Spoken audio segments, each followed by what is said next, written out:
Salut tout le monde, j'espère que vous allez bien. Donc bienvenue dans cette nouvelle vidéo. Donc aujourd'hui je vais vous parler de l'aviophobie. Donc l'aviophobie c'est la peur de prendre l'avion, donc de voyager en avion. Donc il faut savoir que cette phobie-là, elle existe tant chez les hommes que chez les femmes, de tout milieu et de tout âge. Donc elle touche vraiment plusieurs personnes à la fois. Et il faut savoir qu'elle touche un passager sur 3 qui prennent l'avion. L'aviophobie, elle est associée à différentes phobies, dont la claustrophobie et l'agoraphobie.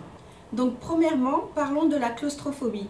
Donc la claustrophobie, elle se traduit par la crainte des espaces restreints et de l'enfermement. Ensuite, l'agoraphobie, elle se traduit par la crainte des bains de foule. Donc généralement, quand elle est liée à l'aviophobie, elle peut être traduite par différentes mauvaises expériences dans l'avion. Il faut savoir aussi que généralement, les passagers ont la crainte de prendre l'avion à cause des médias. Parce que ces dernières années, il y a plusieurs crashs aériens qui ont été médiatisés. Et donc c'est normal que certains passagers ont cette petite peur, cette petite crainte en prenant l'avion. Mais ce n'est pas pour autant une phobie. Donc là, on parle de phobie, on parle de crainte, on parle de peur et on parle aussi de superstition. Donc voilà, je ne sais pas si vous avez déjà eu des amis qui vous ont dit « Ah non, moi je ne voyage pas les vendredis 13 », mais ça existe. Et il faut savoir aussi que dans les avions, il n'y a pas de rangée numéro 13.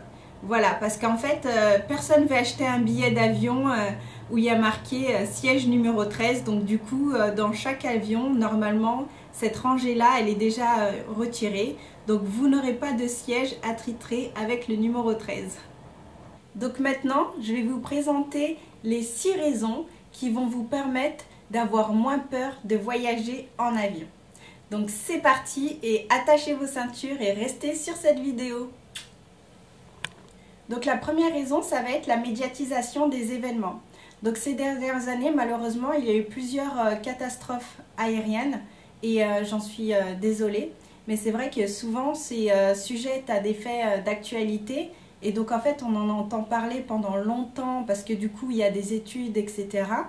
Mais en vrai, ces catastrophes, elles sont très rares. Mais c'est juste que on en entend parler beaucoup parce qu'on reste sur le même type d'avion et sur le même crash, on essaie de comprendre, etc.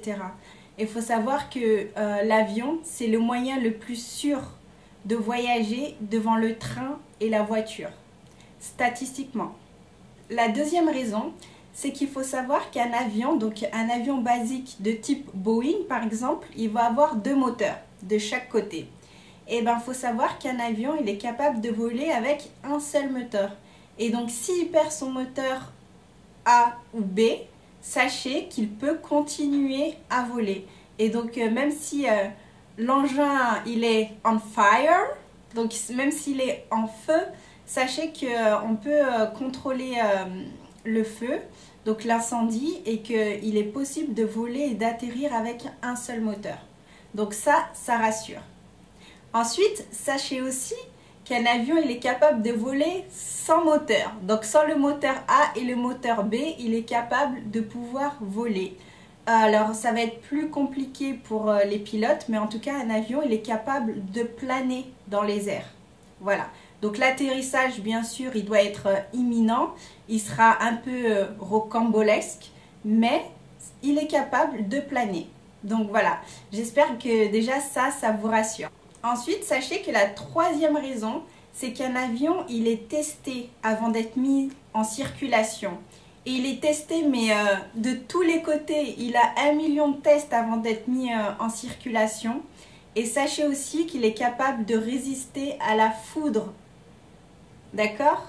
Sachez aussi qu'un avion, il est capable de se faire foudroyer toutes les 1500 heures de vol. Donc vous avez bien pris l'avion et vous avez bien été déjà foudroyé et pourtant vous êtes toujours en vie. Ensuite, il faut savoir que la plupart des aviophobes, ils ont peur des turbulences, ce qui est normal comme la plupart des passagers. Ce qu'il faut savoir, c'est que ces turbulences-là, en fait, elles sont gérées et elles sont appréhendées par les pilotes. Ils viennent avec un plan de vol. Leur plan de vol, il est étudié, ok ? Donc si ils décident de traverser un endroit où il y a des turbulences, c'est qu'ils savent très bien que tout va bien se passer. D'accord? Donc les turbulences, elles n'arrivent pas comme ça, même si ça peut arriver. Donc maintenant, je vais vous présenter les trois types, donc les trois différentes turbulences qu'on peut avoir à rencontrer quand on voyage en avion. Donc il y a plusieurs types de turbulences. Donc je vais vous parler du premier type, donc les turbulences géographiques. Donc les turbulences géographiques, généralement, elles ont lieu au décollage ou bien à l'atterrissage d'un avion. Donc je m'explique. Donc il faut savoir, par exemple, au décollage, l'avion est très très bas. Donc il peut avoir différents obstacles entre le sol et l'avion. Donc ça peut être des montagnes, des rivières, etc. Et en fait, le phénomène, il va être lié aux vents qui sont au milieu entre l'obstacle et l'avion. Et en fait, ces vents-là, ils vont être froids, chauds ou bien différents. Et donc c'est pour ça que l'avion, en fait, peut être pris comme dans un tourbillon, même si ce n'est pas le cas. Et c'est pour ça que l'avion peut bouger un petit peu et qu'il peut avoir plusieurs secousses. Mais du moment qu'il est vraiment à son seuil de croisière et qu'il est normal comme ça, là, vous n'allez plus avoir ce type de turbulence-là. Donc c'est vraiment au décollage et généralement à l'atterrissage que ces turbulences-là surviennent. Donc on va parler aussi des turbulences météorologiques, donc qui sont dues à la météo. Et donc en fait, généralement, on a des turbulences qui sont dues aux nuages. Et donc du coup, on a le cumulonimbus, donc c'est un nuage qui est assez gris, assez épais, assez agressif, je dirais. Et en fait, quand l'avion va traverser ce type de nuage, effectivement, il y aura de la pluie, des orages, etc. D'où des turbulences et quelques petites secousses. Donc généralement, quand on est en rythme de croisière et qu'on a des turbulences, c'est qu'on traverse un cumulonimbus à l'extérieur. Et donc le dernier type de turbulence, en fait, c'est des turbulences qui sont causées par les autres avions. Effectivement, ça existe. Donc il faut savoir qu'il y a plusieurs aéroports qui sont beaucoup fréquentés, où on va avoir beaucoup de décollage, par exemple, toutes les 40 secondes. Donc il faut savoir que quand un avion décolle, il y va vraiment, quoi. Donc il a ses deux moteurs, etc. Et donc en fait, il va partir avec beaucoup de puissance. Et donc généralement, en fait, ça arrive au décollage. Et donc du coup, il va un peu chambouler l'espace aérien et donc le vent. Et donc si 40 secondes après, il y a encore un avion qui redécolle et encore un autre avion, etc. Il peut avoir comme une sorte de tourbillon juste après la piste de décollage. Donc généralement, ces turbulences, elles arrivent juste au décollage. Et donc après, chaque avion prend son chemin et donc tout va bien. Et donc le dernier type de turbulence, en fait, ça va être les turbulences causées par d'autres avions. Donc ça s'appelle les turbulences de sillage. Donc il faut savoir qu'il y a des aéroports qui sont beaucoup fréquentés. Et donc par exemple, toutes les 40 secondes, il peut y avoir un décollage. Donc un avion va décoller, ensuite un deuxième et un deuxième. Et en fait, il peut créer comme un tourbillon de vent. Et du coup, ça va se dissiper parce qu'après, chaque avion va prendre sa trajectoire. Mais c'est vrai que si, juste après la piste des décollages, à je sais pas moi, peut-être 15 000 pieds, il peut avoir comme un tourbillon de vent, etc. Et donc au décollage, on peut sentir quelques petites secousses là. Mais sinon, ce n'est rien de grave. Et donc pour faire une conclusion sur les turbulences, les amis, il ne faut pas avoir peur des turbulences. C'est vraiment quelque chose qui est constant dans l'aérien, qui fait assez peur parce que voilà, on le ressent, etc. Mais c'est vraiment quelque chose qui est banalisé, surtout pour les pilotes. Comme je vous ai dit, ils viennent avec un plan de vol, ils savent très bien ce qui va se passer, ils connaissent leur route, ils savent quel endroit éviter, etc. Donc généralement, encore une fois, si vous passez dans une zone de turbulence, c'est que les pilotes en fait ont été au courant et qu'ils ont pensé que justement cette zone de turbulence-là n'est pas aussi dangereuse. Et donc c'est pour ça qu'ils décident de la traverser au lieu de faire un détour. Après, c'est vrai qu'il existe aussi des turbulences qui peuvent être surprenantes parce qu'elles peuvent arriver par surprise. Je vous explique. Certes, ils ont un plan de vol, mais la météo, comme on le sait tous, elle est changeante, elle est coquine, elle est maligne. Et donc du coup, c'est vrai que, par exemple, en plein milieu d'un vol de croisière, il peut avoir un changement de météo qui soit inattendu. Et là, effectivement, il peut avoir certaines turbulences qui n'avaient pas été prévues au préalable. Mais encore une fois, même ceux-ci, ils sont capables de le gérer. Donc surtout, ne vous inquiétez pas et prenez l'avion. C'est pas justement à cause de cette peur de turbulence que vous allez vous empêcher de voyager. Donc maintenant, je vais vous parler de la quatrième raison. Donc je vais vous parler des compagnies low cost. Donc il faut savoir que certaines personnes, elles ont peur de voyager avec des compagnies low cost parce qu'elles pensent qu'elles sont moins sûres.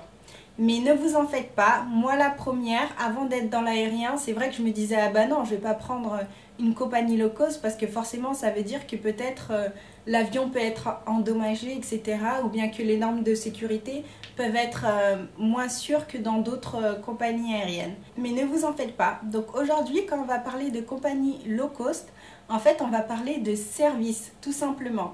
Donc je m'explique. Dans l'avion, vous avez différentes prestations. Donc, ça peut aller du service, de la nourriture, etc., de tout ce qui va être donné dans l'avion. Donc, il y a certaines compagnies qui offrent le repas et donc, du coup, le billet d'avion sera plus cher parce que le repas est inclus. Il y a d'autres compagnies qui n'offrent pas le repas. Donc, du coup, les prix seront moins chers car il va y avoir un repas en moins. Ensuite, il y a des compagnies où, par exemple, un verre d'eau sera gratuit et il y a d'autres compagnies où, par exemple, une bouteille d'eau sera payante. Donc, en fait, elle est là la différence. Elle va se jouer en fonction des prestations que va offrir la compagnie. C'est pareil au niveau du divertissement, par exemple. Il y a des compagnies qui vont avoir un écran avec plusieurs films internationaux, de la nouveauté, etc. Donc, les passagers seront vraiment contents. Et il y a d'autres compagnies qui vont avoir un écran avec des films très très anciens parce qu'en fait, ils ne renouvellent pas leurs films, par exemple. Donc, ils ne misent pas sur le divertissement pour faire voler leurs avions. Donc, généralement, leurs prix d'avion sont à bas prix, les prix de leurs billets d'avion. Donc voilà la différence. Ensuite, il faut savoir que dans l'aérien, il y a des normes à respecter. Donc toutes les compagnies aériennes qui volent à l'international, en fait, elles respectent des normes de sécurité. Donc ne vous en faites pas, elles sont toutes égales. Donc surtout si vous partez d'Europe, ne vous dites pas « Ah ben j'ai pas envie de prendre cette compagnie parce que elle n'est pas trop connue, c'est la première fois que j'entends parler de cette compagnie, etc. » Tous les avions sont faits pareil, ils sont testés pareil et ils répondent aux mêmes normes de sécurité. Donc ne vous en faites pas. Après, effectivement, il arrive où il y a des compagnies qui sont blacklistées. Donc ces compagnies, elles volent dans différents pays, différents continents que je ne vais pas citer. Et effectivement, là, elles sont interdites de voler à l'international. Donc elles vont voler que dans leur continent, par exemple.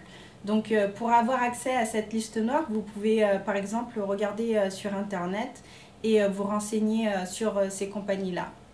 Voilà tout, donc ne vous en faites pas. Vous pouvez voyager low cost si vous souhaitez économiser de l'argent, c'est tout à fait possible. Votre avion n'aura aucun souci. Donc maintenant, je vais vous parler de la cinquième raison. Et la cinquième raison, ça va être le CRM.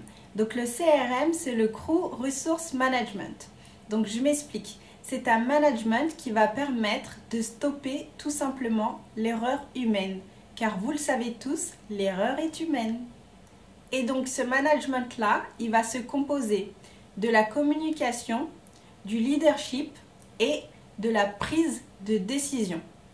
Donc je m'explique. Donc vous voyez ce bout de fromage-là. Donc il faut savoir que ce bout de fromage-là, il a été découpé en plusieurs tranches. Et donc chaque tranche va permettre de jouer le rôle d'une barrière. Une barrière contre l'erreur et contre la propagation de l'erreur. Alors ce qu'il faut savoir, c'est qu'au début de la chaîne de l'erreur, vous allez avoir une personne ou bien un groupe de personnes. Donc l'erreur humaine, elle est soit individuelle, soit collective. Ensuite, vous allez avoir différents acteurs qui vont être soit individuels, soit collectifs. Donc, je m'explique. Donc, il faut savoir qu'au début de cette chaîne, il va y avoir une erreur.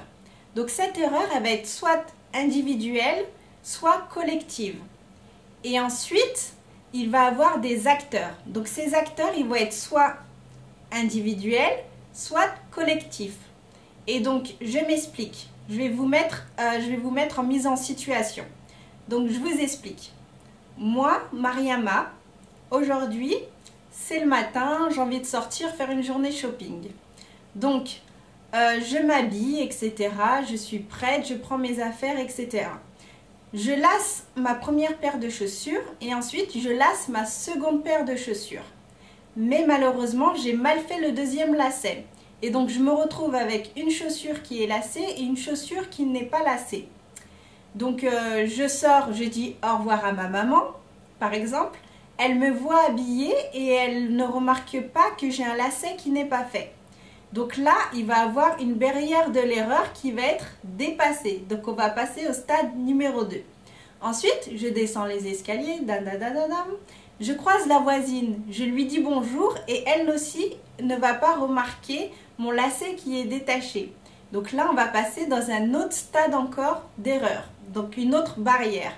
Et ensuite, je vais croiser le facteur. Donc pareil, je lui dis bonjour et donc lui aussi ne va pas remarquer le fait que je n'ai pas lacé ma chaussure. Ensuite, je vais aller jusqu'à l'arrêt du bus et je vais voir le bus passer. Donc, j'aurai l'intention de vouloir courir pour attraper ce bus-là parce que je suis un peu en retard. Et donc, au moment où je m'apprête à courir, il y a une passante qui m'interpelle et qui me dit « Mademoiselle, votre lacet ». Et donc là, je baisse la tête et je remarque que j'ai un lacet qui est moins fait. Donc, du coup, qu'est-ce que je fais? Mise en situation où je décide de courir et donc de potentiellement tomber, ou bien je décide de rater le bus, de faire mon lacet et de prendre le prochain bus. Donc là, il va avoir vraiment une prise de décision en fait. Et donc moi, par exemple, je vais décider de m'arrêter et de faire mon lacet. Donc la chaîne de l'erreur humaine est arrêtée. J'ai été informée par cette patiente-là que j'avais mal fait mon lacet. J'aurais pu courir et tomber, mais du coup, j'ai décidé de faire mon lacet. C'est pas grave, j'ai raté mon bus, mais j'ai évité une catastrophe. Donc, j'ai évité de tomber. Maintenant, au niveau de ma prise de décision, j'aurais pu décider de quand même courir et d'essayer d'attraper le bus. J'aurais pu tomber, comme j'aurais pu avoir le bus et ne pas tomber. Mais ce qui est important là, dans ce moment-là, ce qui est important en fait, c'est la prise de décision et de se dire quelle est la meilleure décision à prendre à ce moment-là pour stopper l'erreur. Et donc moi, j'ai décidé de stopper l'erreur à la barrière, donc à ce moment-là, et donc au moment où la patiente m'a informée. Donc à ce moment de barrière donné. Et donc c'est pour ça que l'erreur humaine a été arrêtée. Et donc si vous regardez bien ce schéma-là, maintenant vous devez vraiment comprendre l'importance en fait de la prise de décision et des acteurs. Parce que par exemple, la première personne qui aurait pu voir que mon lacet était mal fait, c'est ma mère, mais elle ne l'a pas vu. Ensuite, la voisine, elle ne l'a pas vu. Le facteur ne l'a pas vu. Et donc du coup, ça peut créer différentes conséquences qui peuvent créer une catastrophe. Donc voilà à quoi consiste le CRM. Prise de décision, communication, décision finale. Donc tout ceci pour revenir à l'aérien et pour dire que justement ce CRM là, il est vraiment intéressant et il doit vraiment être utilisé à bon escient. Et donc comme je vous ai dit, un avion il est fait pour voler en fait. Normalement un avion il ne se crache pas tout seul. En fait ça va être différentes erreurs humaines, techniques qui vont peut-être engendrer un incident et donc un crash aérien. Donc maintenant je vais vous parler de la 6e raison. Donc la 6e raison, ça va être les traitements possibles. Donc comment gérer cette peur, cette phobie de prendre l'avion, comment s'en débarrasser. Donc il faut savoir qu'il y a plusieurs méthodes. La première méthode, vous avez l'hypnose. Ensuite, vous avez aussi la sophrologie. Et ensuite, vous avez aussi des vols accompagnés. Donc je vais les détailler. Donc il faut savoir que l'hypnose, elle peut vraiment soigner les peurs et les craintes de pouvoir prendre l'avion. Donc vous pouvez prendre rendez-vous avec un hypnothérapeute et donc faire plusieurs séances et donc diminuer votre peur et donc votre phobie. Vous avez aussi la sophrologie. Donc la sophrologie en fait elle va permettre à débloquer ce blocage là que vous avez Et donc après plusieurs séances, il y a certaines personnes qui se sentent mieux, qui se sentent moins claustrophobes, moins agoraphobes. Et donc à ce moment-là, eh ben, ils sont aptes et ils décident de prendre l'avion. Ensuite, vous avez aussi les vols accompagnés. Donc ça va être avec un organisme. En fait, vous allez faire une formation pour essayer de vous enlever toutes vos craintes, etc. On va beaucoup vous parler d'aérien, justement, en fait, les raisons que je viens de vous expliquer, on va beaucoup vous les expliquer pour vous faire comprendre vraiment que normalement, dans l'aérien, voilà, c'est très rare les crashs et les accidents. Du coup, concernant les vols accompagnés, vous avez un centre de traitement des peurs. Donc, je vous mettrai le lien du site en barre d'infos. Et en fait, il vous propose un suivi individualisé qui va vous parler de vos craintes, qui va vous parler de l'aérien, qui va vous expliquer que vraiment, voilà, le transport aérien, c'est vraiment un transport qui est très sûr. Et donc, après plusieurs séances, normalement, vous allez avoir un vol qui va être accompagné. Donc, vous allez être vous-même avec un accompagnateur et il va essayer de vous rassurer. Vous allez parler dans l'avion et vous allez parler de vos craintes. Et en fait, il va vous expliquer ce qui se passe dès le décollage jusqu'à l'atterrissage pour comprendre. Vous savez, des fois, vous avez certains bruits dans l'avion, vous ne savez pas trop c'est quoi, etc. Par exemple, vous pouvez avoir le bruit du train d'atterrissage, plein de trucs comme ça. Et donc, du coup, on va vous expliquer ce que c'est et à quel moment, justement, on entend ce bruit, que ce soit au décollage, à l'atterrissage, etc. Et voilà, des fois, c'est tout simple, c'est juste les roues, en fait, de l'avion qui vont sortir de leur compartiment ou bien les roues qui vont rentrer. Bah forcément, c'est un avion, ça pèse des tonnes, donc forcément, ça fait du bruit. Et donc, en fait, faut vraiment pas avoir peur de ces différents bruits, comme de ces différentes turbulences que je vous ai expliquées précédemment. Donc, voilà, j'ai fait à peu près le tour. Ensuite, je voulais aussi passer un message pour toutes les personnes qui veulent essayer la sophrologie. Sachez que j'ai un contact parce que j'ai ma meilleure amie qui est sophrologue maintenant. Et donc, si vous avez besoin, n'hésitez pas à m'écrire en privé et donc je vous donnerai son contact. Voilà tout. Donc, j'espère que cette vidéo vous a plu. En tout cas, moi, je vous fais plein de bisous et je vous dis à bientôt pour une autre vidéo. Vous pouvez détacher votre ceinture et à bientôt.